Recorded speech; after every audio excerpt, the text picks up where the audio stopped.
another. What are our shoulder medial rotators, internal rotators? Subscapularis. Subscapularis. Pec major. Pec major. What? Teres major. What? Latissimus. His bicep? Oh yeah. Anterior delt will have a little bit. Biceps Yeah. doesn't move. But so all of those muscles that we just listed are all one joint muscles. And so to try to isolate them from each other gets to be really tricky. We're going to try to isolate a couple of them, but not very well. So for the medial rotators, we tend to test them as a group. Okay? And so normally it's done in supine. The elbow is bent to 90. So what I'm going to have you do is just try to touch your belly. Good. And come back. Now hold it there and don't let me push you out of the way. Glad you knew what I wanted before I could say it, because clearly I'm having problems. And relax. Good. Okay, so the key things about doing the medial and lateral rotation is your hand placement.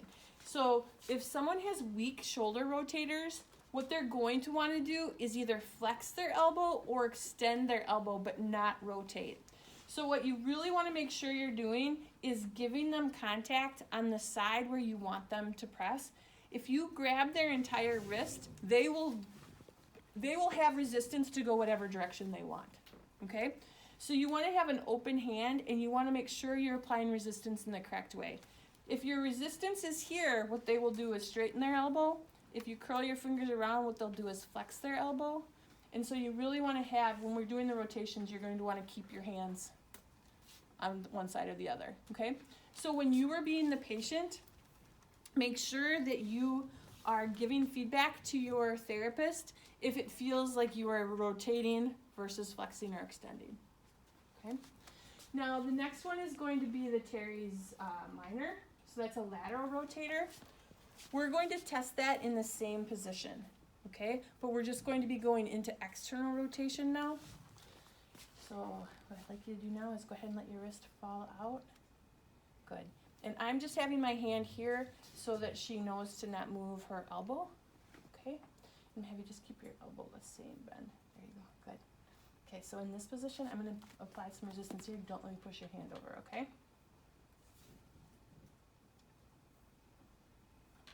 And relax.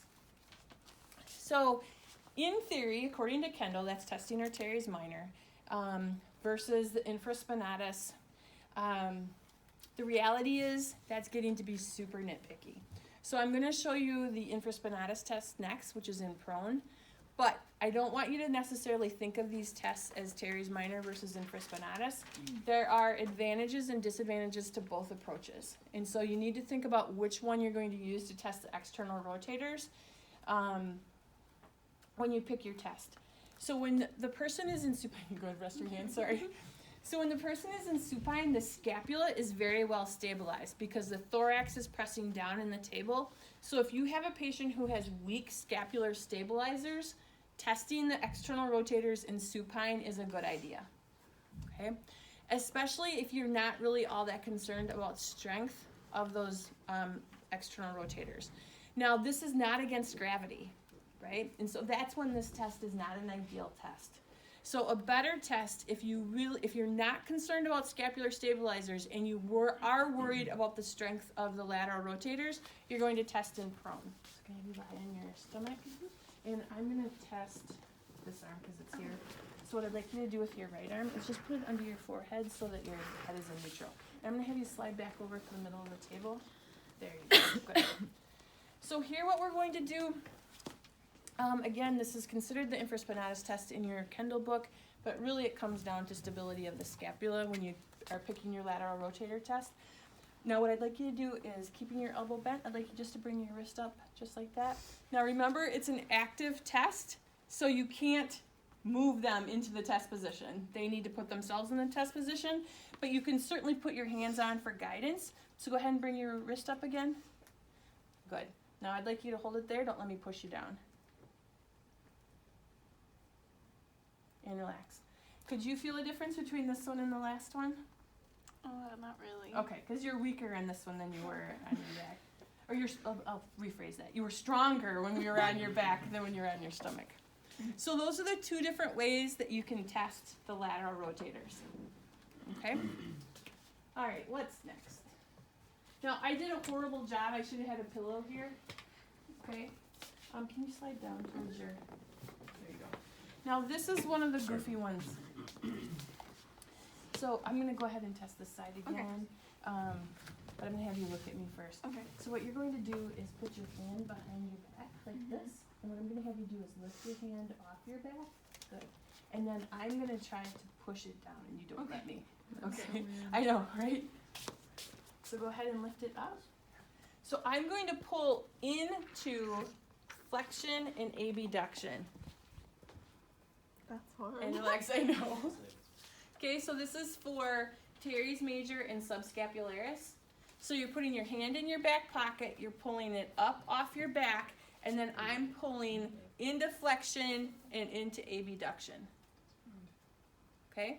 So this is one of the goofy ones. Okay, so let's do it again, just because I know you enjoyed it so much.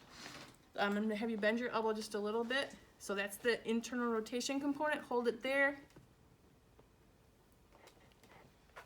And relax. Good. Which ways did you say you're pulling it out? I'm pulling it out and down. Okay?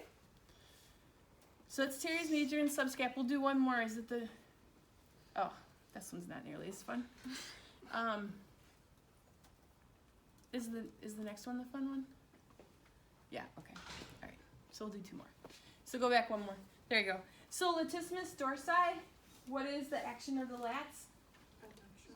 So we're going to have adduction, extension, and medial rotation is what you all had, medial rotation you had told me before.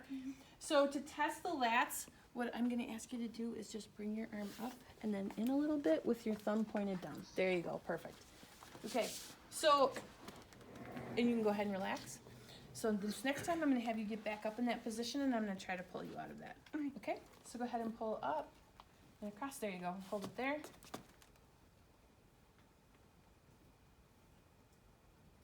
And relax.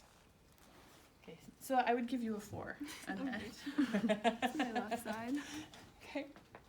I would be the same. If you tested me, I would be lucky if I got a 4. So that's the Latissimus dorsi, right? So far, we've done medial rotators as a group. We did Teres minor in the same position, but lateral rotation. And then we switched over to our prone muscles. So we did our infraspinatus in prone. Then we did our Teres major subscap, which is the back pocket one. And now we've just done Latissimus dorsi. Okay, so then our next one is the rhomboids, upper trap, and levator scap. So what do those muscles do? Elevate. Retraction. Downward. Okay, and downward rotation. Good job, Jimmy. So this one, you're actually going to get into this as your test position. Okay, I know. While you're in prone, so it's like this. So people have said that it's like a crazy high five. So your elbow, we're not going to have your elbow sticking back quite so much. You're going to be here. There you go. And you're depressing, and I actually want you to elevate up towards your ear. So there you go. So this one takes a lot of motor control to be able to do it, and I want you to be, I'm going to have you sit up for me. Okay. It's hard to see when you're, so you're going to elevate, and then you're going to retract, okay? And then we're going to get some rotation there, so you're going to be like that, okay? Then I'm going to push down, and I'm going to pull out on your arm, and so you try not to let me, okay? All right, so go ahead and lie back down for me. So we're going to elevate, and then bring your elbow. There you go. And can you elevate again for me? You don't like to elevate. I want you to use this hand under your forearm. There you go. Now this is going to be a 2-part resistance. So I'm going to be pushing down here and pulling out here. Now, and relax. I don't care if her arm abducts. What I care is that her scapula loses the retraction. Okay? So if she goes ahead and abducts, but her scapula stays retracted, we're good. What I'm grading it on is her ability to keep it elevated and retracted. Okay? Alright, I think that's probably enough.